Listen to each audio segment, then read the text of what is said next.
ესე იგი დღეს ვიმყოფებით ახლა ისანში, ნავთლუღის ტერიტორიაზე და ვინაიდან ძალიან ხშირი იყო მომართვიანობა ამ ზონიდან და ასევე ამ ტიპის პრობლემაზე საჭიროდ ჩავთვალეთ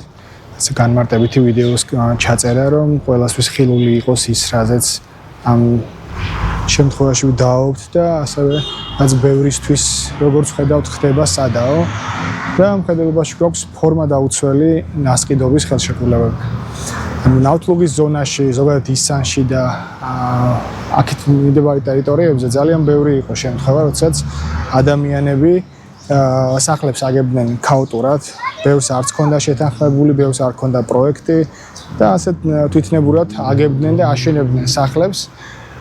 ბევრი იყო მათ შორის ასევე ესეთი პირი, რომელიც საქართველოს მოქალაქეც არ იყო, ან იყო მოქალაქე, მაგრამ უცხოური ეროვნების იყო წარმოშობით და ამ ხალხმა საბჭოთა კავშირის დროსაც და საბჭოთა კავშირის დაშლის შემდეგაც დაიწყეს მასობრივად გადინება და ეს ქონებები რო არ დარჩენილი იყო ჰაერში, ამიტომ დაიწყეს ამ ქონებების რეალიზაცია. მაგრამ რეალიზაცია თავისთავად ეს ვერ მოხდებოდა იმ გაგებით, როგორც დღეს ხდება, რადგან ასე მოწესრიგებული არ იყო ეს ყველაფერი, ყიდვა-გაყიდვის ურთიერთობები და ამის გარდა პრობლემას ქმნიდა ის ფაქტორი, რომ ბევრს არც უნდოდა იმ ფაქტის გაჟღერება, რომ ყიდდა თავის კუთვნილ ქონებას და ტოვებდა საქართველოს, იმიტომ რომ იყო აქ რაღაც დაპირისპირების, ქურდობის, ძარცვის პრობლემები და ამის გამო ხალხი ვისაც რაღაც დოვლათი ქონდა მოგროვებული, ერიდებოდა იმის გამჟღავნებას, რომ აი გაყიდა ყველაფერი და წასვლას აპირებს. ამიტომ ეს ურთიერთობები ამ ორი ფაქტორის გათვალისწინებით, ერთი უსაფრთხოების, მეორე ადმინისტრაციული მოუწესრიგებლობის გამო გადასული იყო, ასე ვთქვათ, მიწისქვეშეთში და ადამიანები არაფორმალურად დებდნენ გარიგებებს, რომელიც უკვე დღეს თანამედროვე რეალობაში არის სადაო და სისტემა ხდის ამას სადაოდ, რომ აი რამდენად მოხდა რეალურად უფლების გადაცემა და რამდენად იყიდა ამა თუ იმ პირმა ქონება, რომელზეც დღეს ითხოვს საკუთრების რეგისტრაციას.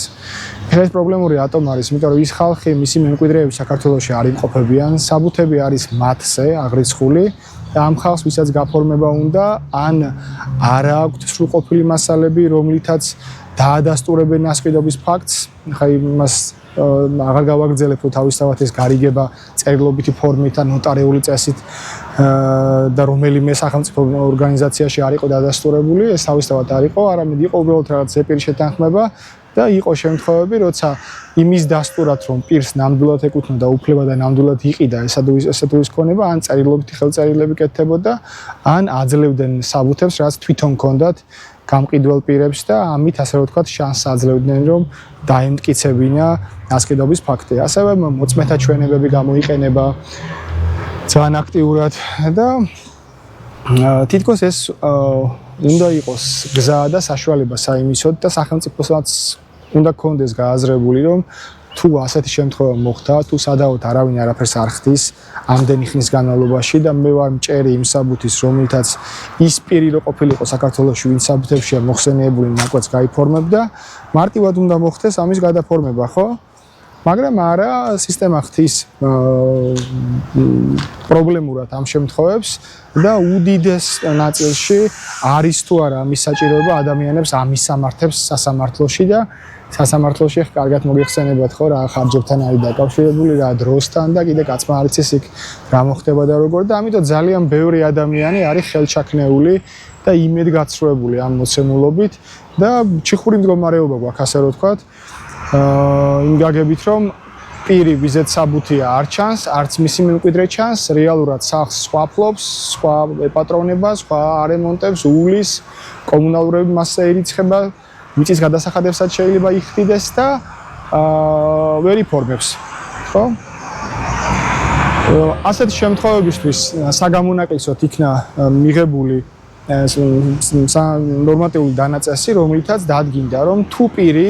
წარმოადგენს იმ საბუთს, რომელიც თავისთავად გამყიდველი პირისთვის იყო უფლების დამდგენი დოკუმენტი, ასეთ დროს მან უნდა დაამატოს სამი ადამიანი, როგორც მოწმე ამ ფაქტის, ფორმა დაუცველი ნასყიდობის დადების და ამის ხარჯზე შეუძლია, რომ მოიპოვოს საკუთრების უფლება. მაგრამ ასეთ შემთხვევებსაც კი არ ითვალისწინებს სახელმწიფო და ვინც ამ ბარიერს გადალახავს, იმასაც უყენებს წინაღობად იმ გარემოებას, რომ აი თითქოს 50, 70 და რა ვიცი 90 წლის წინ აშენებულ სახლებზე,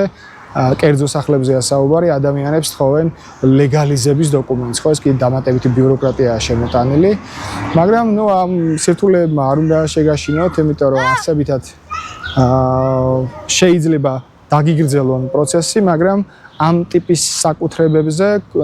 ქონებებზე საკუთრების მოპოვება მაინც არის შესაძლებელი და თუ ამაზე რეესტრი სადაოდ გაგიხდით ფაქტობრივ გარემოებებს და არ დაგეთანხმებათ მოთხოვნაში, შეგიძლიათ რომ სასამართლოს წესით იდაოთ და სასამართლოს წესით თუ ის ფაქტები, რაც დავასახელე, ანუ გაქვთ დოკუმენტი, რომელიც გადმოგცათ ამ პირმა, გაქვთ წერილობითი ხელწერილი, რომელთაც დაადასტურა ნასყიდობა გამყიდველმა